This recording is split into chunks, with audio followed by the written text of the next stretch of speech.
Now, many of you know that I've written the book Tactics to help Christians maneuver, have a game plan for maneuvering in discussions. And really what I had in mind when I wrote the book was conversations. So you're talking with people, and then you employ this tactical game plan using the Columbo tactic, which is asking questions, and in a very particular way. We have 3 uses of Columbo, and then there's other tactics that are in the book that are meant to augment this game plan.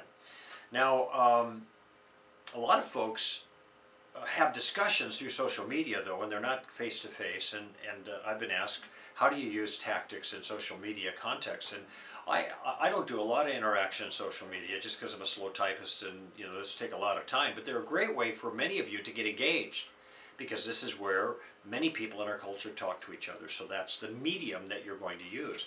I don't see any reason why you can't use the same kinds of tactics that we see in the book and the same game plan in those social media contexts.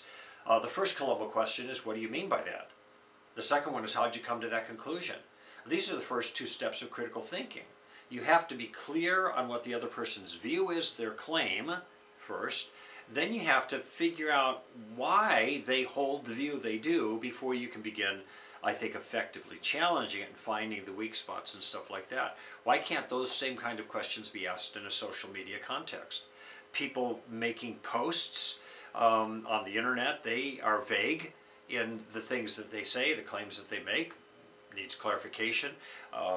They are often making assertions where they're not giving any rationale, and people nowadays think if they pound the podium and assert their view loudly, then they've made a case, when in fact they haven't. And so holding people's feet to the fire is still a good thing to do, even if you just use those 2 questions. So people are spouting off in the internet and some social media environment. Why can't you ask the question? Well, that's a little bit vague. How about, do you mean this or do you mean this? I can't respond until I know specifically what you have in mind. Now, when you do that, you are doing them a favor, because you're requiring of them more precision that allows you to get at the particulars and find out whether their claim is worth thinking about or not.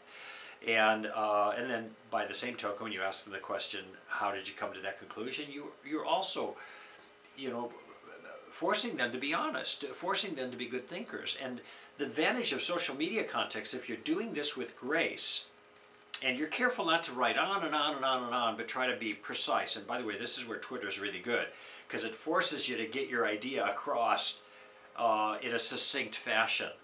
And since social media, you're typing back and forth, you have at least some opportunity to pause, read what you wrote, and see if you might say it a little bit better. If you're talking, it's just out there, right? But here you can edit a little bit.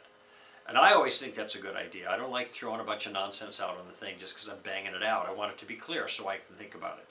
I think about it a little bit more. So try to be mindful. You can use all the tactics just exactly as the book describes. The suicide, taking the roof off, adjust the facts, ma'am, and Rhodes Scholar. Steamroller doesn't apply so much because steamroller's a tactic that's used against you where people keep interrupting you. And social media context, at least you're getting a chance to have your say.